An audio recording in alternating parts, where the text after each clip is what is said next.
Hey guys, we're going to talk about some of the secrets of Phantom Dust. We'll continue to go further in depth as new videos are made. First, let's check out how to resurrect a teammate in tag mode or single player.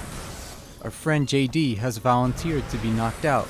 Once your teammate is knocked out, walk up to your teammate's body and stand over it. Then hit either A, B, X, or Y, or whatever your capsule capturing buttons are assigned to. Picking up a body is almost like picking up a new capsule. You'll see that JD has now replaced the skill slot I equipped. You can hold on to JD, but to bring him back to life, hit the button he's assigned to and he'll be back in the game. Alright, let's move on to more of a real secret. Oh, you just got dazzled. Dazzle scrambles what buttons activate your skills. You might think you're stuck guessing your buttons, but that's not the case.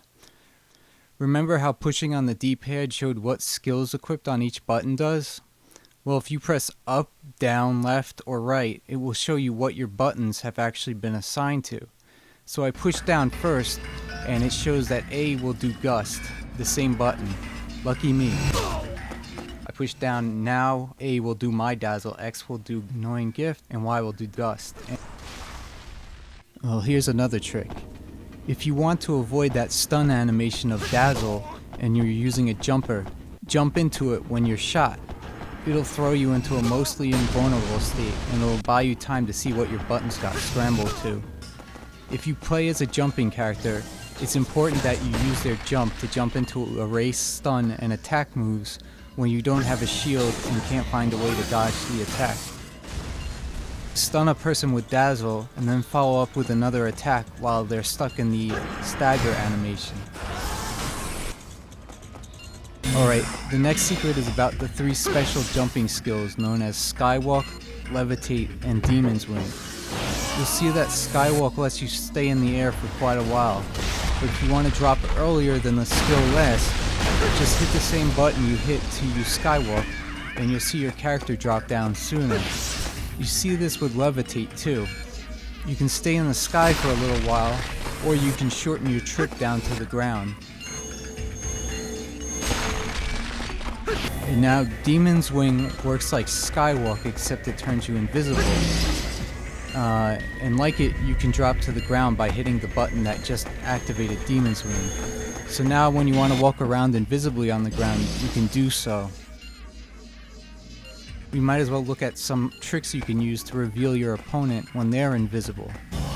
If you have an automatic hit-all skill like Purify or Armoros or Return to Nature, and you use it while someone's invisible, you'll automatically reveal their location. If someone goes invisible, it's often best to just move away from where they were as much as possible. However, there is another option, especially if you can see their outline still. You can manually aim attacks at where you think your opponent is. You manually aim by not locking onto anyone and just pointing to the camera to where you want to shoot your attack. If your guess is right, you'll hit them and take them out of invisibility.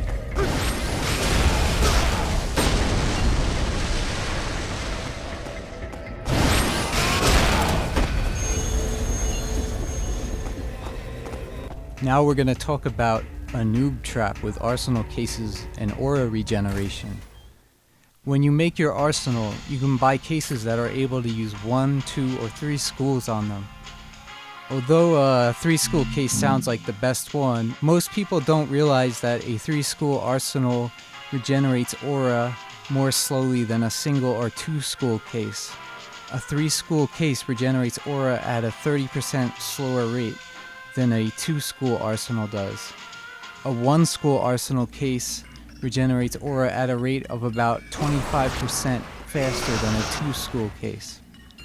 Here's a side-by-side comparison of a 3-school case's regen rate versus a 2-school case. Notice how getting to 10 aura takes a dramatically longer amount of time. You can see a comparison to a 1-school case versus a 3-school case as well here, and you'll see that the 1-school case regenerates a lot faster. So when you make your arsenal, it's very important to consider whether going 3-school is best. When I do 3 school cases, I'm looking to see if there's a great combination of moves worth using or not. You can sometimes make up for lowered regen speed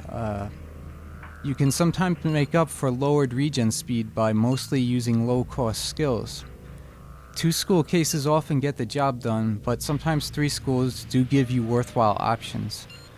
I tend to notice arsenals are hampered, especially when trying to use higher cost skills repeatedly in a 3 school case. If you're using optimization and using 3 schools, I would recommend looking to see if that arsenal might do better if it was only 2 school and instead had a faster aura regen rate.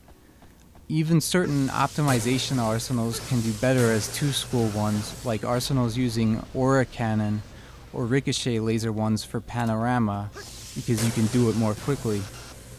If you want to see how important aura regeneration rate is, you can see here a video where I have 5 aura and I just barely have enough aura to block an attack.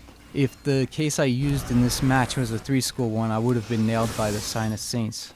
Lower regen rate can also hurt you offensively. I've got a 1-cost vibration laser in a 3 school case against an opponent using a 2-cost power shell in a single school arsenal.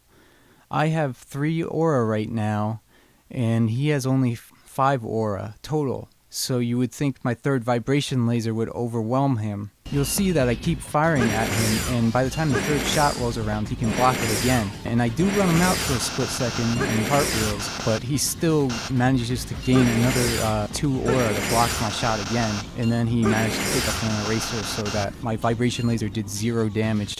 I'm not saying vibration laser is bad in a 3 school case, but this does show a situation where aura regen hindered an offense and helped my opponent repeatedly use their defense. We'll close this video with a little character select advice. Whatever else you do, I don't recommend using the monster characters without feet. Don't use the characters Omato, Scoto, Claustro, Catoptro, or Seno. Their lack of a jump, cartwheel, or roll ability puts you at a major disadvantage. We'll get into details with all the characters in another video, but for now avoid those characters. Use monsters with 2 legs if you want to get the Only a Dream Can Kill a Dream achievement more easily.